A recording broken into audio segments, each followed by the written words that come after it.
image candy, or cut rock candy, hard candies with little designs in their cross-sections. I believe I've designed a good procedure for making these at home with no special candy shop equipment, no special ingredients, and no assistant helping you out. Getting a good design? As you can see, I am so not there yet, but I figured I'd show you the method and maybe you can do better than me. Mostly, I've just watched thousands of videos from candy shops in East Asia where these things have apparently gotten crazy popular, and I just wanted to have the experience of doing it myself, just for fun. For flavor, I'm going to juice a couple of lemons and a few limes. The professionals use flavor extracts combined with pure powdered citric or malic acid for tartness. Not everybody can buy that at the store, but you can probably get lemons and or limes. 1 cup of juice, 287 mils. Could you use something like orange instead? I think you would find the result was not acidic enough. You would need to add pure citric acid crystals to balance the sugar, and you can buy them on the internet. Strain that into a pan. Bits of pulp would create structural weak points in the candy.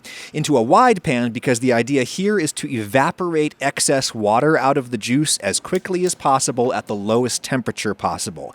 If you boil this hard, the flavor would come out super cooked and kind of gross. If you just barely simmer it nice and slow, you'll retain that fresh fruit flavor. I'm going to turn the heat off now because by the time I actually use this, it will have reduced down even more to a syrup. If you over-reduce it, you might have to add a little water back in just to get it dissolved off the pan surface. Time for the candy, a tall, small pot into which I will put 3 cups of granulated sugar, 600 grams. At most, a cup of water. It doesn't have to be precise because we're going to boil it all out again. We just need enough to get the dissolution process started. And then I'm going to do about a cup or half a bottle of light corn syrup, maybe 300 grams. Any so-called invert syrup should work, and the quantity does not have to be precise. I know many of the pros just use straight granulated sugar and water. If you do that, you run the risk of your hot syrup seizing, which is this rapid recrystallization reaction that turns your syrup into a solid hot rock in a matter of seconds. It happened to me twice while developing this recipe. Follow me on Instagram for more catastrophic failures. This is why I started adding the invert syrup, which inhibits crystallization. I'm also putting the lid on for the first phase of cooking. This causes steam to condense on top and run back down the sides, dissolving any seed crystals that may form on the rim. That might not be necessary with the corn syrup in there, but I don't feel like taking chances. We're on high heat, and the goal is to boil almost all the water out, at which point the temperature will be around 310 Fahrenheit, 154 C, the hard crack stage. Make sure the thermometer is not touching the bottom of the pan or you'll get a false reading. As soon as I'm in the neighborhood of 310 Fahrenheit, I will take this off the heat.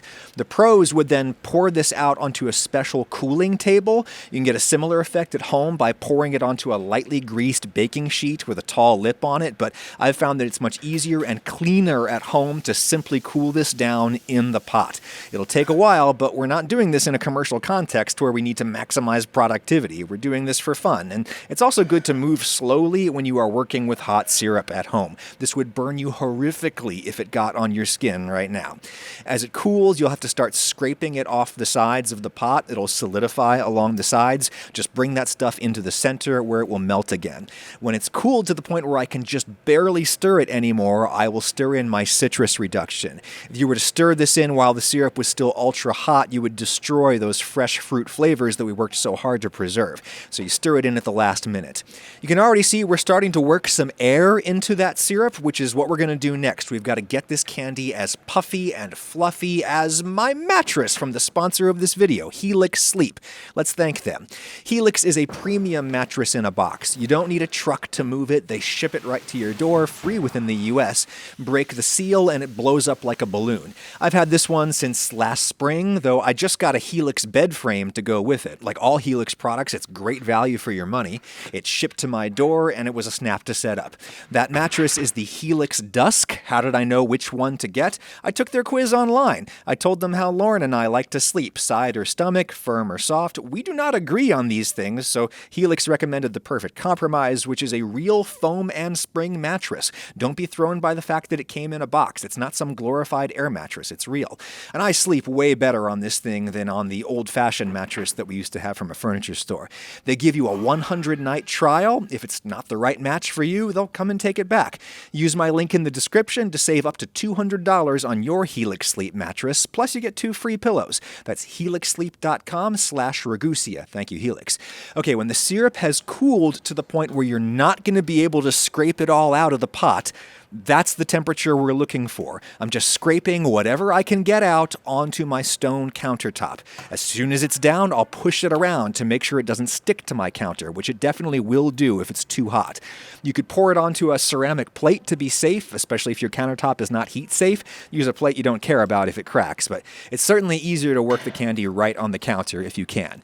It is still way too hot to touch for any length of time. I'm just touching it for an instant so I can get it folded over on itself. The part that was touching the counter is now too firm and it needs to move back to the center where it can re-liquify. You got to work constantly to keep the whole mass in thermal equilibrium. And it's time now to pull the candy. Stretch it out, fold it over on itself, repeat.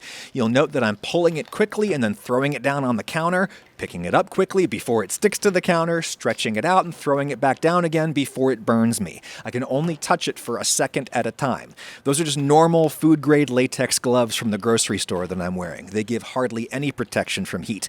But if you ended up with hot syrup stuck to you, you can at least tear the gloves off. I am used to working with very hot things with my bare hands, and I have an intuitive sense of how long I can touch these things before they injure me. If you are not similarly experienced, I don't think you should make this candy, though there are heat-resistant candy-making gloves that you can buy online.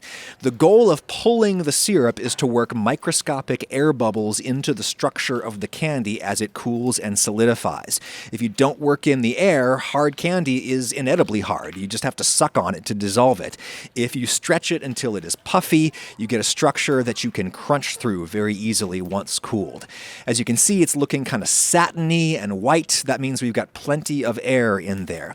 The pros mix in their coloring before they do the stretching. I have found that when working at home by myself, it's easier to stretch the whole batch at once, break it down, and then add my colors chunk by chunk. How?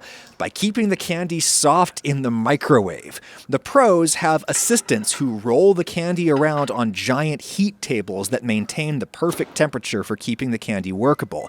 My home gas stovetop is too hot. It just melts the candy, even on the lowest heat.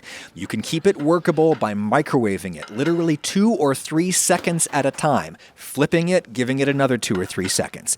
The heat will build mostly at the center of the lump. I suspect this is because the outer layer dries out and microwaves work chiefly by exciting water molecules in food. So you have to pull it out, fold it over on itself, bring the firmer exterior into the looser interior to achieve thermal equilibrium. Once it equilibrates and it's a nice workable consistency, I will fold in the food coloring. For my method, it must be the gel-style food coloring. The thin, liquidy food colorings would just spill out onto the floor. I'm stretching and twisting the candy all over again to get that color worked through. Once it gets too hard, I'll just microwave it again, 2 or 3 seconds at a time, flip, nuke again, 2 or 3 seconds. If you overheat it in the microwave, it'll melt onto the floor. You'll never get it off, but you'll burn yourself trying. Heat it a few seconds at a time, work the color through, and this is why I'm wearing the gloves. I can just pull them off when I'm done, and now I can handle my white lump without color polluting it. I'm trying to keep that lump warm too, so I'll give that a little bit more time in the microwave as I get my green lump back to a workable temperature. Don't forget to flip it constantly or it will melt onto the microwave floor. I'm going to try to do a citrus slice design today, so I'm working this into a green triangular log. This will be the sections of the lime slice. For the membrane surrounding the sections, I'm going to cut off a small chunk of white and get that back to a workable temperature. The pros use an actual white food coloring like titanium oxide. I've never seen that for sale at the grocery store. This is white enough, and I'll wrap it around 2 sides of my triangle. Heat that back up, 2 or 3 seconds per side, and I'll snip it into 6 sections. I obviously could have gotten this hotter, but you want to be conservative. If you melt the interior of the candy, that will collapse all the air bubbles that we worked in there, and the candy will be too hard to crunch. There. I think that should look kind of like a lime slice once cut, right? Maybe. Heat that up again, roll it out into a log. If you want an outer coating to wrap around the whole design, you need to leave yourself at least a third of your candy mass for that purpose.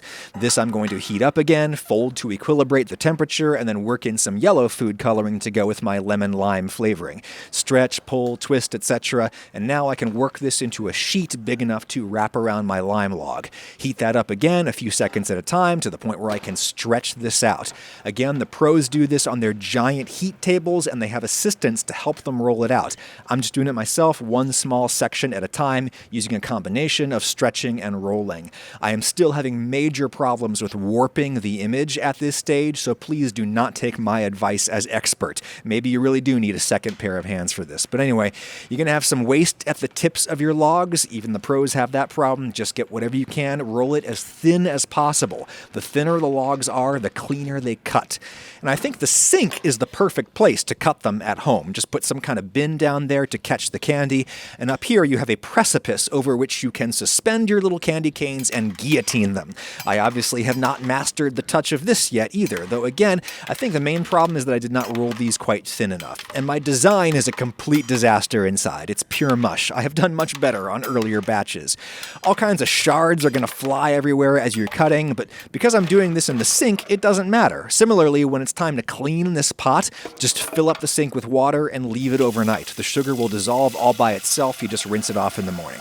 So yeah, that batch was kind of a disaster design-wise. I did much better on previous attempts, but that's my method. See what you can do with it. Does it work as well as the big heating and cooling tables that the pros use? Absolutely not. And if all you want is candy, just buy it on the internet. I have a link to my favorite shop in the description. But if what you want is the fun experience of manipulating sugar lava yourself at home, then have at it. Again, be very careful. Proceed at your own risk.